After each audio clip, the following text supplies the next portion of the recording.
Good evening money persons, welcome to daily money show number 411. ఈరోజు daily money షోలో ఒక famous స్టాక్లోని pump and dump related activity నడుస్తుంది. ఇలాంటి వాటితోని ఇన్వెస్టర్స్ చాలా జాగ్రత్తగా ఉండాలి. దాని రిలేటెడ్గా ఉన్నటువంటి అప్డేట్ గురించి డిస్కస్ చేసుకుందాం. దాంతో పాటుగా మార్కెట్లో ఉన్నటువంటి మరిన్ని ఇంపార్టెంట్ అప్డేట్స్ని క్విక్గా డిస్కస్ చేసేద్దాం. ముందుగా మార్కెట్ అప్డేట్ చూసినట్లయితే ఈరోజు సెషన్లో సెన్సెక్స్ 156 పాయింట్స్ పెరిగి 58,222 పాయింట్స్కి క్లోజ్ అయినట్లయితే నిఫ్టీ 57 పాయింట్స్ పెరిగి 17,331 పాయింట్స్కి క్లోజ్ అయింది. అండ్ ఈరోజు సెషన్లో మిడ్ క్యాప్ ఇండెక్స్ 1.12% పెరిగినట్లయితే స్మాల్ క్యాప్ ఇండెక్స్ 1.11% పెరిగింది. అండ్ బ్యాంక్ నిఫ్టీ 0.44% పెరిగింది. ఈ రోజు మార్నింగ్ పాజిటివ్లోనే ఓపెన్ అయినటువంటి మన ఇండియన్ మార్కెట్లోని సెకండ్ హాఫ్ వరకు కూడా ఆ పాజిటివ్ మూమెంటం కంటిన్యూ అయింది. కాకపోతే సెకండ్ హాఫ్లో యూరోపియన్ మార్కెట్స్ ఓపెన్ అయిన తర్వాత అండ్ అలాగే గ్లోబల్ మార్కెట్లో కనబడుతున్నటువంటి వాలటాలిటీతోని అక్కడి నుంచి మన మార్కెట్లో కొంత ప్రెషర్ చూసాం. అండ్ దీంతో పాటు నేను ఈ వీడియో రికార్డ్ చేసే టైంకి ఈవెన్ యూఎస్ ఫ్యూచర్స్ కూడా నెగిటివ్లోనే ట్రేడ్ అవుతున్నాయి. సో ఇవన్నీ రీజన్స్ తోని సెకండ్ హాఫ్ నుంచి మన మార్కెట్లోని కొంత కరెక్షన్ చూసాం. ఈ వీడియోలో మేము షేర్ చేసిన ఇన్ఫర్మేషన్ మీకు గనక నచ్చినట్లయితే ఈ వీడియోని ఖచ్చితంగా లైక్ చేయండి. నెక్స్ట్ ఈరోజు సెషన్లో జీ ఎంటర్టైన్మెంట్ స్టాక్ లోని మనం మార్నింగ్ నుంచి మంచి పాజిటివ్ మూమెంటం చూస్తున్నాం కదా. దీనికి రీజన్ ఈ Zee entertainment Sony merger related గా మీ అందరికి ఐడియా ఉంది కదా. ఈ మర్జర్ జరగాలంటే వీళ్ళకి కాంపిటీషన్ కమిషన్ ఆఫ్ ఇండియా దగ్గర నుంచి అప్రూవల్ రావాల్సి ఉన్నది. కాకపోతే ఈ మర్జర్ గనక జరిగినట్లయితే వీళ్ళకి మార్కెట్ లోని స్ట్రాంగ్ పొజిషన్ హోల్డ్ చేస్తారు కాబట్టి వీళ్ళకి కొన్ని అన్డ్యూ అడ్వాంటేజెస్ దొరుకుతాయని కాంపిటీషన్ కమిషన్ ఆఫ్ ఇండియా వాళ్ళు కొన్ని కన్సర్న్స్ రైజ్ చేశారు. దీంతో ఈ మర్జర్ కొంచెం డిలే అవ్వచ్చని మార్కెట్ ఎక్స్పెక్ట్ చేసింది. నో ఈ మర్జర్ రిలేటెడ్ గా జీ ఎంటర్టైన్మెంట్ వాళ్ళ దగ్గర నుంచి ఒక అప్డేట్ వచ్చింది. ఈ మర్జర్ రిలేటెడ్ గా వీళ్ళకి కాంపిటీషన్ కమిషన్ ఆఫ్ ఇండియా దగ్గర నుంచి అప్రూవల్ వచ్చిందని చెప్పి వీళ్ళు అప్డేట్ చేస్తున్నారు. ఈ అప్రూవల్ లో కాంపిటీషన్ కమిషన్ ఆఫ్ ఇండియా వాళ్ళు కొన్ని మోడిఫికేషన్స్ చేసినట్టుగా వీళ్ళు ఎక్స్చేంజ్ ఫైలింగ్ ని రిలీజ్ చేశారు.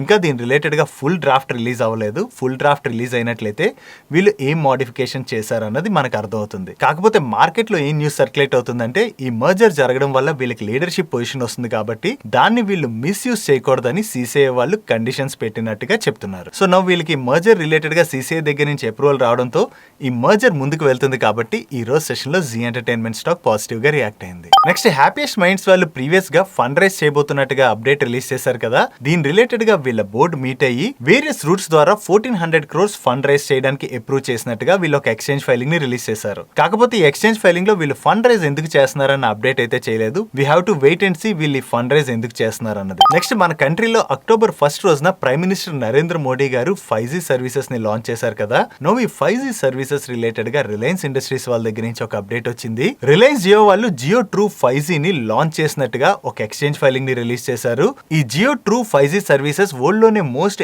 అడ్వాన్స్డ్ 5G సర్వీసెస్ అని వీళ్ళు చెప్తున్నారు. అండ్ అంతేకాకుండా దీనిలో బీటా సర్వీస్ ని వీళ్ళు ఇనిషియల్ గా ఢిల్లీ, ముంబై, కోల్కతా అండ్ వారణాసిలో ఈ దసరా నుంచి స్టార్ట్ చేసినట్టుగా అప్డేట్ చేస్తున్నారు. అండ్ దీనిలో భాగంగా వీళ్ళు యూజర్స్ కి అన్లిమిటెడ్ 5G డేటాని ప్రొవైడ్ చేస్తున్నామని అండ్ ఇది 1 Gbps ప్లస్ స్పీడ్ వస్తుందని వీళ్ళు ఎక్స్చేంజ్ ఫైలింగ్ లో అప్డేట్ చేస్తున్నారు. సో నౌ వీళ్ళు బీటా సర్వీస్ లో భాగంగా ఈ 4 సిటీస్ లో ఈ 5G సర్వీసెస్ ని లాంచ్ చేశారు. ఇది సక్సెస్ అయిన తర్వాత అదర్ సిటీస్ లో కూడా వీళ్ళు త్వరలోనే లాంచ్ చేస్తామని కూడా అప్డేట్ చేశారు.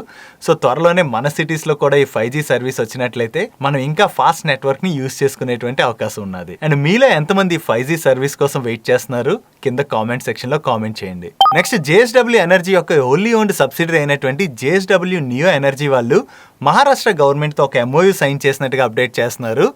MOUలో భాగంగా వీళ్ళు మహారాష్ట్రలోని 960 megawatt capacity hydro pumped storage project ని సెటప్ చేయబోతున్నట్టుగా అప్డేట్ చేస్తున్నారు. ఈ అప్డేట్ రావడంతో ఈ రోజు సెషన్ లో JSW ఎనర్జీ స్టాక్ పాజిటివ్ గా రియాక్ట్ అయింది. నెక్స్ట్ ఇంట్రోలోని ఒక ఫేమస్ స్టాక్ లోని పంప్ అండ్ డంప్ యాక్టివిటీ నడుస్తుందని షేర్ చేశాను కదా.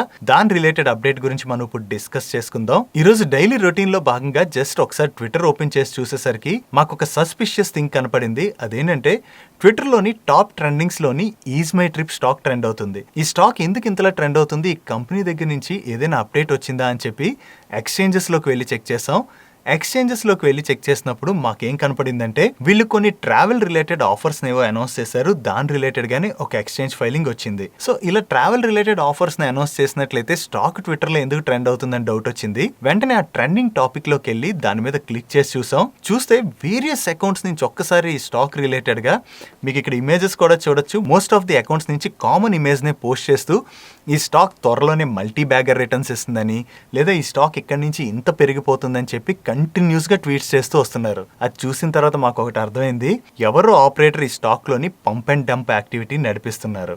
ట్విట్టర్ లో ఇలాంటి ట్వీట్స్ చూసి వాటిలో ఇన్వెస్ట్ చేస్తే మనకి ఇంత రిటర్న్ జనరేట్ అయిపోతుందని చెప్పి చాలా మంది కొత్తగా మార్కెట్ లోకి ఎవరైతే వస్తారో వాళ్ళు ఇన్వెస్ట్ చేసి మోసపోయేటువంటి అవకాశం ఉన్నది. సో అందుకనే దీన్ని మన మనీ పర్సన్స్ కి షేర్ చేసినట్లయితే యూస్ఫుల్ అవుతుందని షేర్ చేస్తున్నాం. ఎప్పుడైనా సరే మనం ఒక స్టాక్ లో ఇన్వెస్ట్ చేయాలనుకోండి, ఇటువంటి యాక్టివిటీస్ ని చూసి దాన్ని బట్టి మన ఇన్వెస్ట్మెంట్ డిసిషన్ ఎప్పుడూ తీసుకోకూడదు. ఫస్ట్ ఆఫ్ ఆల్ మీరు ఆ కంపెనీ బిజినెస్ ని అర్థం చేసుకోవడానికి ట్రై చేయండి. దాని తర్వాత ఆ కంపెనీ రిలేటెడ్ గా ఫుల్ ఫ్లెజ్డ్ గా రీసెర్చ్ చేయండి. ఆ రీసెర్చ్ చేసిన తర్వాత వాళ్ళ బిజినెస్ మీకు కంప్లీట్ గా అర్థమయ్యి కంపెనీ గనక మీకు నచ్చినట్లయితే అప్పుడే మీ ఇన్వెస్ట్మెంట్ డిసిషన్ తీసుకోవాలే తప్ప ఇటువంటి వాటిని చూసి మీ ఇన్వెస్ట్మెంట్ డిసిషన్ తీసుకున్నట్లయితే ఖచ్చితంగా మోసపోతారు. సో అందుకని ఈ టాపిక్ ని మీతో షేర్ చేస్తున్నాం. అండ్ మీరు కూడా ఈ టాపిక్ ని మీ బాధ్యతగా తీసుకుని మీ ఫ్రెండ్స్ అండ్ ఫ్యామిలీ మెంబర్స్ కి షేర్ చేయడం మర్చిపోకండి. నెక్స్ట్ ఈ రోజు సెషన్ లో టిప్స్ ఇండస్ట్రీస్ నుంచి డీమర్జ్ అయినటువంటి టిప్స్ ఫిల్మ్స్ యొక్క stock both BSE and NSE లోని లిస్ట్ అయింది. ఈ స్టాక్ ఈ రోజు ఎన్ఎస్సి లోని 450 రూపీస్ కి లిస్ట్ అయింది. అక్కడి నుంచి ఈ స్టాక్ 427 రూపీస్ వరకు కరెక్ట్ అయ్యి లోవర్ సర్క్యూట్ లో లాక్ అయిపోయింది. బట్ బిఎస్సి లో దీనికి ఎగ్జాక్ట్లీ ఆపోజిట్ గా జరిగింది. బిఎస్సి లో ఈ రోజు సెషన్ లో ఈ స్టాక్ 300 రూపీస్ కి లిస్ట్ అయింది. ఆ లిస్టింగ్ దగ్గర నుంచి 5% పెరిగి 315 రూపీస్ 25 పైసా దగ్గర అప్పర్ సర్క్యూట్ లో లాక్ అయిపోయింది. మీరు ఇక్కడ గమనించినట్లయితే ఎన్ఎస్సి లో లిస్టింగ్ ప్రైస్ కి బిఎస్సి లో లిస్టింగ్ ప్రైస్ కి చాలా డిఫరెన్స్ ఉన్నది. దాంతో చాలా మంది ఏమనుకుంటారంటే ఈ స్టాక్ లో ఆర్బిట్రాజ్ పొందేందుకు బిఎస్సి లో ఈ స్టాక్ ని తక్కువ ప్రైస్ లో కొనేసి ఎన్ఎస్సి లో ఎక్కువ ప్రైస్ కి సెల్ చేయొచ్చు కదా అనుకుంటారు. కాకపోతే మీరు ఇక్కడ ఒకటి గుర్తుపెట్టుకోవాలి, ఈ టిప్స్ ఫిల్మ్స్ వాళ్ళది స్ట్రాంగ్ బిజినెస్ కాదు. వీళ్ళు ఎప్పుడో ఒక మూవీని అలా ప్రొడ్యూస్ చేస్తూ ఉంటారు. ఇలా స్ట్రాంగ్ బిజినెస్ లేనటువంటి కంపెనీలోని ఆర్బిట్రాజ్ ఉందనుకుని చెప్పి మీరు ఇలా బిఎస్సిలో కొని ఎన్ఎస్సిలో అమ్మేద్దాం అనుకున్నట్లయితే అక్కడ ఎన్ఎస్సిలో మీకు బయ్యర్స్ దొరికేటువంటి అవకాశం ఉండకపోవచ్చు. దీంతో మీరు ఈ స్టాక్ లోని స్ట్రక్ అయిపోయేటువంటి అవకాశం ఉన్నది. సో అందుకని జాగ్రత్తగా ఉంటారని ఈ విషయాన్ని మీకు షేర్ చేస్తున్నాను. నెక్స్ట్ ఈరోజు సెషన్ లో రేట్ గెయిన్ స్టాక్ లో 52 lakh shares big block deal. Each share 292 rupees 50 paisa చొప్పున హ్యాండ్స్ చేంజ్ అయినట్టుగా రెడ్ బాక్స్ నుంచి ఒక అప్డేట్ వచ్చింది. అప్పటి వరకు 285 రూపీస్ అరౌండ్ ట్రేడ్ అవుతున్నటువంటి ఈ స్టాక్ లోని ఇంత పెద్ద బ్లాక్ డీల్, అది కూడా ట్రేడ్ అవుతున్న ప్రైస్ కన్నా కూడా ఎక్కువ ప్రైస్ కి జరిగిందన్న అప్డేట్ తోనే ఒక్కసారి ఈ స్టాక్ లో పాజిటివ్ మూమెంటం చూసాం. అండ్ అంతేకాకుండా another 40 lakh shares block deals కూడా జరుగుతున్నాయని, దీంతో అరౌండ్ ఈ రోజు 90 lakh షేర్స్ బ్లాక్ డీల్ జరిగినట్టుగా వీళ్ళు అప్డేట్ చేస్తున్నారు. ఈ బ్లాక్ డీల్ ఎవరు పార్టిసిపేట్ చేశారన్నది మనకి ఈ రోజు నైట్ కి అప్డేట్ అవుతుంది. అప్డేట్ అవగానే ఎవరైనా ఫేమస్ ఇన్వెస్టర్ గనక పార్టిసిపేట్ చేసినట్లయితే దాన్ని మీకు మన టెలిగ్రామ్ ఛానల్లో షేర్ చేయడానికి ట్రై చేస్తాను. మీరు ఒకవేళ మన టెలిగ్రామ్ ఛానల్లో జాయిన్ అవ్వాలనుకున్నట్లయితే ఈ వీడియో యొక్క డిస్క్రిప్షన్ లోని అండ్ అలాగే ఫస్ట్ కామెంట్ లోని మన టెలిగ్రామ్ ఛానల్ లింక్ ఉంటుంది. ఆ లింక్ మీద క్లిక్ చేయడం ద్వారా మీరు మన టెలిగ్రామ్ ఛానల్లో జాయిన్ అవ్వచ్చు. నెక్స్ట్ టాటా మోటార్స్ రిలేటెడ్ గా ఒక అప్డేట్ వచ్చింది. సెప్టెంబర్ మంత్ లోని వీళ్ళు యూకే లోని జేఎల్ఆర్ సేల్స్ నెంబర్స్ రిలీజ్ అయ్యాయి. ఈ సెప్టెంబర్ మంత్ లో వీళ్ళు ఓవరాల్ గా 6370 యూనిట్స్ ని సేల్ చేశారు. ఇయర్ ఆన్ ఇయర్ బేసిస్ లో చూసినట్లయితే వీళ్ళ జేఎల్ఆర్ సేల్స్ నెంబర్స్ లోని 11.5% డ్రాప్ కనపడుతుంది. కానీ ఆగస్ట్ మంత్ తో కంపేర్ చేసినట్లయితే వీళ్ళ సేల్స్ లో 4.6% ఇంప్రూవ్మెంట్ కనపడుతుంది. సో మంత్ ఆన్ మంత్ లోని యూకేలోని వీళ్ళ జేఎల్ఆర్ సేల్స్ నెంబర్ లోని ఇంప్రూవ్మెంట్ కనపడేసరికి ఈ రోజు సెషన్ లో టాటా మోటార్ స్టాక్ లోని పాజిటివ్ మూమెంటం చూసాం. నెక్స్ట్ ఈరోజు సెషన్ లో most of the sugar stocks and అలాగే ప్రాజ్ ఇండస్ట్రీస్ స్టాక్ కూడా పాజిటివ్ గా రియాక్ట్ అయ్యాయి కదా. దీని రిలేటెడ్ గా ఒక అప్డేట్ వచ్చింది. 2021 అక్టోబర్ టు 2022 సెప్టెంబర్ మధ్యన షుగర్ సీజన్ లోని మన కంట్రీలోని 3574 lakhs metric ton sugar cane ని క్రష్ చేయడం ద్వారా 394 lakh మెట్రిక్ టన్ షుగర్ ని ప్రొడ్యూస్ చేసినట్లుగా, దీనిలోని 35 lakh మెట్రిక్ టన్ షుగర్ ని ఇథనాల్ ప్రొడక్షన్ కోసం డైవర్ట్ చేసినట్టుగా and remaining 359 lakh metric ton sugar ని షుగర్ మిల్స్ ప్రొడ్యూస్ చేసినట్టుగా అప్డేట్ వచ్చింది. దీంతో మన కంట్రీ వరల్డ్ లోనే లార్జెస్ట్ షుగర్ ప్రొడ్యూసర్ గా అవతరించినట్లుగా మినిస్ట్రీ ఆఫ్ కార్పొరేట్ అఫైర్స్ ఒక స్టేట్మెంట్ ని రిలీజ్ చేశారు. ఈ అప్డేట్ రావడంతో ఈ రోజు సెషన్ లో most of the sugar stocks లోని మనం పాజిటివ్ మూమెంటం చూసాం. అండ్ అంతేకాకుండా దీనిలోని 35 lakh మెట్రిక్ టన్ షుగర్ ని ఇథనాల్ ప్రొడక్షన్ కోసం డైవర్ట్ చేశారన్న అప్డేట్ తో ఈవెన్ ప్రాజ్ ఇండస్ట్రీ స్టాక్ లో కూడా మనం మంచి పాజిటివ్ మూమెంటం చూసాం. నెక్స్ట్ ఐఎక్స్ వాళ్ళు వాళ్ళ సెప్టెంబర్ మంత్ బిజినెస్ అప్డేట్ ని రిలీజ్ చేశారు. ఈ సెప్టెంబర్ మంత్ లో వీళ్ళ బిజినెస్ ఎలా మూవ్ అయిందో చూద్దాం. ఈ మంత్ లో వీళ్ళు ఓవరాల్ గా 8160 MU వాల్యూమ్ ని అచీవ్ చేసినట్లుగా, మంత్ ఆన్ మంత్ లో కంపేర్ చేస్తే వీళ్ళ వాల్యూమ్స్ 5% పెరిగినట్లుగా వీళ్ళు చెప్తున్నారు. అండ్ రియల్ టైమ్ మార్కెట్ లోని ఇయర్ ఆన్ ఇయర్ బేసిస్ లో 19% గ్రోత్ డెలివర్ చేశారు. గ్రీన్ మార్కెట్ లోని మంత్ ఆన్ మంత్ లో 3.8% గ్రోత్ డెలివర్ చేశారు. వీళ్ళు కొన్ని ఇయర్ ఆన్ ఇయర్ బేసిస్ లో ఇచ్చారు, కొన్ని మంత్ ఆన్ మంత్ బేసిస్ లో ఇచ్చారు. సో వీళ్ళ ఎక్స్చేంజ్ ఫైలింగ్ లో మీరు కొంచెం కిందకు వచ్చినట్లయితే ఇక్కడ ఇయర్ ఆన్ ఇయర్ కంపారిజన్ ఇచ్చారు చూడండి. ఈ సెప్టెంబర్ మంత్ లోని వీళ్ళ టోటల్ వాల్యూమ్స్ లోని ఇయర్ ఆన్ ఇయర్ బేసిస్ లో 8% డ్రాప్ కనిపిస్తుంది. అండ్ ఎక్స్చేంజ్ మార్కెట్ లోని వీళ్ళ వాల్యూమ్స్ లోని ఇయర్ ఆన్ ఇయర్ బేసిస్ లో 11% డ్రాప్ కనిపిస్తుంది. హెచ్పిఎక్స్ వాళ్ళు ఈ సెగ్మెంట్ లోకి ఎంటర్ అయిన దగ్గర నుంచి ఐఎక్స్ యొక్క వాల్యూమ్స్ లోని ఎవ్రీ మంత్ డ్రాప్ కనిపిస్తుంది. ఈవెన్ ఈ సెప్టెంబర్ మంత్ లో కూడా ఇయర్ ఆన్ ఇయర్ బేసిస్ లో చూసినట్లయితే వీళ్ళ టోటల్ వాల్యూమ్స్ లోని డ్రాప్ కనిపిస్తుంది. ఫర్దర్ గా కూడా ఐఎక్స్ వాళ్ళ వాల్యూమ్స్ లోని డ్రాప్ కనపడుతుందా లేదా వీళ్ళ వాల్యూమ్స్ లో ఏమైనా ఇంప్రూవ్మెంట్ కనపడుతుందా అన్నది చూడాలి. Next Ujjivan small finance bank వాళ్ళు ఈ సెప్టెంబర్ మంత్ యొక్క బిజినెస్ అప్డేట్ ని రిలీజ్ చేశారు. వీళ్ళ బిజినెస్ ఎలా మూవ్ అయిందో చూద్దాం. వీళ్ళ గ్రాస్ లోన్ బుక్ లోని ఇయర్ ఆన్ ఇయర్ లో 44% అండ్ క్వార్టర్ ఆన్ క్వార్టర్ లో 8% గ్రోత్ డెలివర్ చేశారు. అండ్ వీళ్ళ టోటల్ డిపాజిట్స్ లో ఇయర్ ఆన్ ఇయర్ లో 45% అండ్ క్వార్టర్ ఆన్ క్వార్టర్ లో 11% గ్రోత్ డెలివర్ చేశారు. ఈవెన్ రీటైల్ డిపాజిట్స్ కూడా గ్రో అయ్యాయి. అండ్ కాసాలో ఇయర్ ఆన్ ఇయర్ లో 73% అండ్ క్వార్టర్ ఆన్ క్వార్టర్ లో 7% గ్రోత్ డెలివర్ చేశారు. Coming to Kasa ratio, last year same quarter తో కంపేర్ చేసినట్లయితే వీళ్ళ కాసా రేషియోలో మంచి ఇంప్రూవ్మెంట్ కనిపిస్తుంది. బట్ ప్రీవియస్ క్వార్టర్ తో కంపేర్ చేసినట్లయితే డ్రాప్ కనిపిస్తుంది. అండ్ ఈ సెప్టెంబర్ మంత్ లో వీళ్ళ కలెక్షన్ ఎఫిషియన్సీ కూడా పెరిగింది అండ్ గ్రాస్ ఎన్పిఐ నెంబర్ తగ్గింది, విచ్ ఇస్ గుడ్. ఈ రోజు సెషన్ లో వీనస్ పైప్ స్టాక్ లోని మంచి పాజిటివ్ మూమెంటం చూసాం. యాక్చువల్లీ ఈ రోజనే కాదు, లాస్ట్ ఫ్యూ డేస్ గా కూడా ఈ స్టాక్ కంటిన్యూస్ గా పెరుగుతూ వస్తుంది. ఈ రోజు పెరగడానికి రీజన్ ఈ వీనస్ పైప్స్ రిలేటెడ్ గా సెంట్రమ్ క్యాపిటల్ వాళ్ళు ఒక రిపోర్ట్ రిలీజ్ చేసి ఈ స్టాక్ కి బై రేటింగ్ ఇచ్చి టార్గెట్ ప్రైస్ ని 764 రూపీస్ గా మెన్షన్ చేశారు. దీనికి వీళ్ళు చెప్తున్నటువంటి రీజన్స్ ఏంటంటే oil refinery, petrochemicals, chemicals and pharmaceutical ఈ సెక్టర్స్ అన్నిటిలో కూడా మేజర్ క్యాపెక్స్ జరగబోతుందని అండ్ ఫైనాన్షియల్ ఇయర్ 23 నుంచి ఫైనాన్షియల్ ఇయర్ 25 మధ్యన వీళ్ళ ఎస్టిమేషన్స్ ప్రకారం ఈ సెక్టర్స్ లోని 3.3 ట్రిలియన్ రూపీస్ క్యాపెక్స్ జరగచ్చని వీళ్ళు ఎస్టిమేట్ చేస్తున్నారు. దీనివల్ల స్టెయిన్లెస్ స్టీల్ పైప్స్ కి 330 బిలియన్ రూపీస్ ఇంక్రిమెంటల్ ఆపర్చునిటీ ఉంటుందని వీళ్ళు మెన్షన్ చేశారు. అండ్ అంతేకాకుండా వీనస్ పైప్స్ వాళ్ళు వాళ్ళ కెపాసిటీస్ ని 33.6 KTPAకి ఎక్స్పాండ్ చేస్తున్నారని అండ్ ఎక్స్పాండ్ చేసినటువంటి కెపాసిటీ ఫైనాన్షియల్ ఇయర్ 24 క్వార్టర్ 1 కి కమిషన్ అవుతుందని వీళ్ళు ఎక్స్పెక్ట్ చేస్తున్నట్టుగా మెన్షన్ చేస్తున్నారు. అండ్ ఈ కెపాసిటీస్ ఎక్స్పాన్షన్ కి ఏదైతే వీళ్ళకి ఫండ్ అవసరం అవుతుందో దానికోసమని వీళ్ళు ఐపీఓ ద్వారా రేస్ చేసినటువంటి ఫండ్స్ ని యూజ్ చేస్తారని అండ్ నౌ వీళ్ళు ఈ కెపాసిటీస్ ని ఎక్స్పాండ్ చేయడం వలన వీళ్ళ వాల్యూమ్స్ ఫైనాన్షియల్ ఇయర్ 22 నుంచి ఫైనాన్షియల్ ఇయర్ 25 మధ్యలోని 32% CAGR చొప్పున గ్రో అవుతుందని వీళ్ళు ఎక్స్పెక్ట్ చేస్తున్నట్టుగా మెన్షన్ చేస్తున్నారు. అండ్ అంతేకాకుండా ఈ బ్యాక్వర్డ్ ఇంటిగ్రేషన్ వలన వీళ్ళకి పర్ టన్ 25,000 to 35,000 వరకు సేవ్ అవుతుందని కూడా వీళ్ళు ఈ రిపోర్ట్ లో మెన్షన్ చేశారు. అండ్ ఈ న్యూ కెపాసిటీ ఎక్స్పాన్షన్ తర్వాత వీనస్ పైప్స్ వాళ్ళు ఇండియాలోనే సెకండ్ లార్జెస్ట్ ప్లేయర్ అవబోతున్నారని అండ్ ఈ హై కెపాసిటీ ఎక్స్పాన్షన్ వలన ఎక్స్పోర్ట్స్ లోని అండ్ అలాగే ఇంపోర్ట్ మార్కెట్ లో కూడా వీళ్ళకి మంచి ఆపర్చునిటీ ఉన్నట్టుగా వీళ్ళు మెన్షన్ చేస్తూ ఫైనాన్షియల్ ఇయర్ 22-25 మధ్యన వీళ్ళ రెవెన్యూస్ 32% CAGR చొప్పున,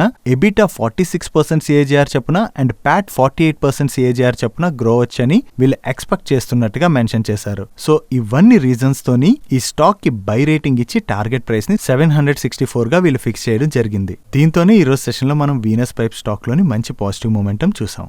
ఇందాక జియో వాళ్ళు 4 మేజర్ సిటీస్ లోని వాళ్ళ 5G సర్వీసెస్ ని లాంచ్ చేసినట్టుగా అప్డేట్ మీకు షేర్ చేశాను కదా. Now it's Airtel turn. Airtel వాళ్ళు ఎయిర్టెల్ 5G ప్లస్ ని 8 సిటీస్ లోని లైవ్ చేసినట్టుగా చెప్తున్నారు.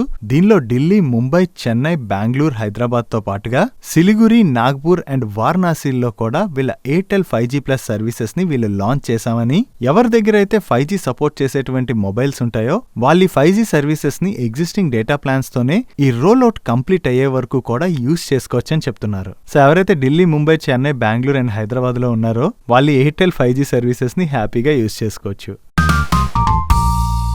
Coming to today's comments corner, ఈ రోజు క్వశ్చన్ ని ఫనీ గారు అడుగుతున్నారు. ఆయన ఏం అడుగుతున్నారంటే, I purchased a land, for that I paid my first year installment. Next 3 installments I need to pay every year till next 3 years. Every year I need to pay 10 lakh rupees. Instead of keeping 80,000 per month in bank, I want to keep in any good funds or other investment as 80,000 per month so that I can get return also on that. So please suggest good investment option where I can keep this 80,000 per month till 1 year. Funny గారు ఏం అడుగుతున్నారంటే, ఆయన ఒక land కొన్నారంట. ఆ కొన్నటువంటి land కి ఆయన next 3 years వరకు every year instalment రూపంలో payment చేయాలి. సో ఎవ్రీ ఇయర్ ఆయన 10 lakhs పే చేయాలంటున్నారు. ఈ 10 lakhs కి గాను 80,000 per month ఏదైనా ఫండ్స్ లో ఇన్వెస్ట్ చేసి సేవ్ చేసినట్లయితే నాకు కొంత రిటర్న్ వస్తుంది. దాని తర్వాత ఆ అమౌంట్ ని తీసి నేను ఇన్స్టాల్మెంట్ కింద పే చేసుకోవచ్చు కదా. సో ప్రెసెంట్ ఏ ఫండ్స్ లో ఇన్వెస్ట్ చేయడం బెటర్ అని చెప్పి ఆయన క్వశ్చన్ అడుగుతున్నారు. ఫనీ గారు జనరల్ గా 1 year లోపు మీరు విత్డ్రా చేస్తున్నా అంటున్నారు కాబట్టి ఇది షార్ట్ టర్మ్ ఇన్వెస్ట్మెంట్ కింద వస్తుంది. షార్ట్ టర్మ్ ఇన్వెస్ట్మెంట్ కోసం మనం ఎప్పుడైనా చేయాలనుకున్నప్పుడు ఈక్విటీ రూట్ ని అయితే సెలెక్ట్ చేసుకోకూడదు. ఎందుకంటే ఈక్విటీ రూట్ ని సెలెక్ట్ చేసుకున్నట్లయితే మార్కెట్ ఎప్పుడు వాలటైల్ గా ఉంటుంది కనుక మీరు విత్డ్రా చేసుకునే టైంకి మార్కెట్ లో గనక ప్రెషర్ ఉన్నట్లయితే మీరు లాస్ అయ్యేటువంటి అవకాశం ఉన్నది. సో అందుకనే ఈక్విటీ రూట్ ని పక్కన పెట్టేయాలి. నెక్స్ట్ ఇటువంటి వాటికి నార్మల్లీ డెట్ ఫండ్స్ లో ఇన్వెస్ట్ చేస్తూ ఉంటారు. కాకపోతే నౌ ఆర్బీఐ కంటిన్యూస్ గా ఇంట్రెస్ట్ రేట్స్ పెంచుతూ వస్తుంది కదా, ఇటువంటి ఇంట్రెస్ట్ రేట్ పెంచేటువంటి సినారియోలోని మనం డెట్ ఫండ్స్ ని కూడా కొంతవరకు అవాయిడ్ చేయడమే బెటర్. సో అందుకనే మీరు ఈ అమౌంట్ ఏదైతే ఎవ్రీ మంత్ సేవ్ చేద్దాం అనుకుంటున్నారో దాన్ని మీరు ఎఫ్డీలో కానీ ఆర్డీలో కానీ ఇన్వెస్ట్ చేసుకున్నట్లయితే అది మీకు better. So that year end లో మీరు అమౌంట్ ని విత్డ్రా చేసి మీ ఇన్స్టాల్మెంట్ ని పే చేసేయచ్చు. అండ్ నెక్స్ట్ ఇయర్ కల్లా ఈ ఆర్బీఐ ఇంట్రెస్ట్ రేట్ పెంచేటువంటి సినారియో ఏదైతే ఉందో దాని రిలేటెడ్ గా కొంత క్లారిటీ వస్తుంది కదా. సో ఆ క్లారిటీ వచ్చిన తర్వాత డెట్ ఫండ్స్ విషయంలో మనం డిసిషన్ తీసుకోవడం would be better. I hope this clarified your query. And మీలో కూడా ఎవరికైనా ఏమైనా క్వశ్చన్స్ ఉన్నట్లయితే కింద కామెంట్ సెక్షన్ లో అడగండి. మన నెక్స్ట్ డైలీ మనీ షోస్ లో పికప్ చేసి ఆన్సర్ చేయడానికి ట్రై చేస్తాను. That's it for today's daily money show guys. ఈ రోజు డైలీ మనీ షోలో నేను షేర్ చేసిన ఇన్ఫర్మేషన్ మీకు నచ్చినట్లయితే వీడియోని లైక్ చేయండి. అండ్ ఈ video me friends and family members helpful అవుతుందంటే ఈ వీడియోని వాళ్ళకి షేర్ చేయండి. అండ్ మీరు ఇదే ఫస్ట్ టైం మన మనీ పర్స్ ఛానల్కి వచ్చి ఛానల్ ఇంకా సబ్స్క్రైబ్ చేసుకోలేనట్లయితే ఇక్కడ ఉన్న ఛానల్ లోగో మీద క్లిక్ చేసి ఛానల్ని సబ్స్క్రైబ్ చేస్తూ పక్కనున్న బెల్ ఐకాన్లో ఆల్ నోటిఫికేషన్స్ యాక్టివేట్ చేసుకోండి. నేను చంద్రశేఖర్ పత్రి మరొక ఇంట్రెస్టింగ్ వీడియోతో కలుద్దాం. Good night.